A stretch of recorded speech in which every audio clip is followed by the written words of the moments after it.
Kate on the Homestead. Another really hot Monday morning here in the country, and I woke up feeling a bit out of sorts. I think it's because of the subject that I talked about yesterday in my video. So I'm gonna shoot this just to get it off my chest and maybe I'll feel a bit better. I am feeling a little bit overstimulated. Today I really want to just be a work day around here.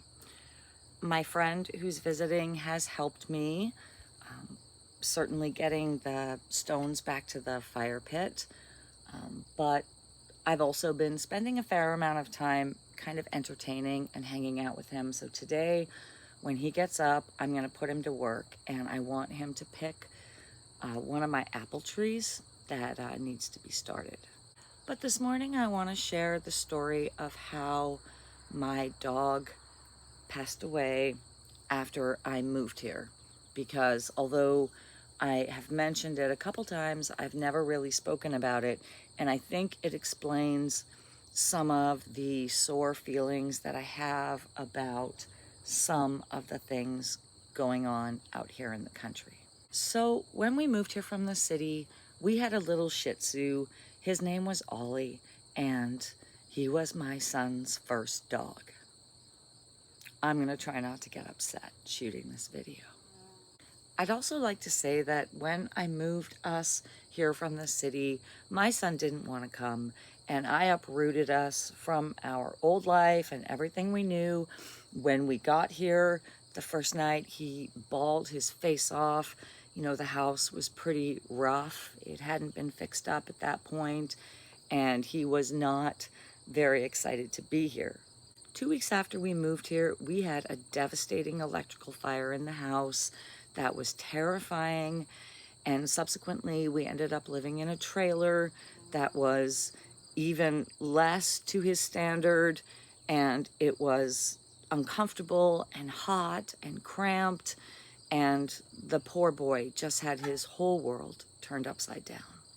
One day I was here and I got up and I noticed a guy in my field with a dog, and I realized it was the old owner of the house who had come by unannounced to pick some stuff up, and he had a big pit bull. So he saw me and came over to speak, and when he did, his dog saw my dog Ollie and attacked him. Now at that time I didn't really blame the dog. This had been her house and it was very confusing for her, and so I simply told him to not bring that dog back to the property because it wasn't safe. A few weeks later he came back and he had parked his truck in the field again to pick some stuff up. I was pretty generous with the amount of time that I gave him to get all of his stuff off of this property, and he had that dog with him. He had the window rolled down in the truck, and when he walked over to speak with me, the dog jumped out the window and attacked my Shih Tzu for a second time. Ollie wasn't really hurt, but he was pretty stressed out. He had a bad heart. You know, those purebred dogs sometimes have some genetic issues. He had a history of getting overstimulated and overworked, and he would get really worked up. So that's how he responded to that second attack. I nursed him for 5 or 6 days, hoping he'd get better, and eventually he died on the floor of the trailer with my son and I right there. After everything we had been through since moving here, it was just another devastating blow. And that is what led me to buy Potato, the Shiba Inu, because in that moment I told my son to try to console him. I told him that he could get a dog to replace Ollie, whatever breed he wanted, and he wanted a Shiba Inu. It was a very expensive dog. I went through a very high quality breeder and we purchased Potato. The funny thing that I say about Ollie is that I never really liked that dog, and he didn't like me either. He wasn't really my kind of dog. I prefer big dogs. He was a little Shih Tzu. He had been adopted, so I don't know how he was disciplined before I got him, but he was terrified of me. If I raised my voice at him for having an accident on the floor, he really wasn't my dog. He was my son's dog. So while I was more concerned for how my kid was feeling, I was surprisingly devastated by that loss. And I buried Ollie in my very front garden, and to this day, it's really hard for me to even think about. So I guess after yesterday, talking about the sketchiness out here and suspicious activity and ways that I feel threatened being out here, just kind of brought some things back up in me, and I've really been feeling it again this morning.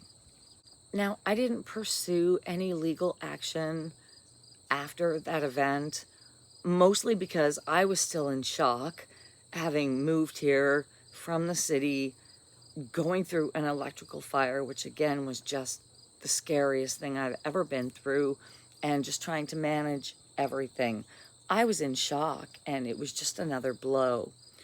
Add to that, the guy's pretty sketch, and the last thing I wanted to do was get into any more conflict with him. So that's the little story of how my Shih Tzu Ollie passed away, and I have a lot of sore feelings about it still, and I guess I just wanted to share to get it off my chest, and maybe it'll make me feel better. When I look back, maybe I was too gracious and too nice when I first got here. I shouldn't have allowed so much access to the property, but I honestly had no idea what I was moving into. So rest in peace, Ollie. Even though I never liked you, I miss you incredibly, and I really wish that he was still here on the property with us. And the last thing that I want to say before I share this video as an afterthought is that he still shows up across the road to be on the property that he still owns. He will park his truck right across from my property with that fucking dog sitting in the front seat. It's very threatening. Okay, so that's my little story time. Just a little more backstory on my experience here in the country after moving from the city. So if you've made it this far, thanks for listening. And until next time, I hope you're doing well, staying safe, enjoying the last stretch of summer, and preparing for winter. And I am Katie Kate on the Homestead, about to get hard to work around here. And I'll see you later.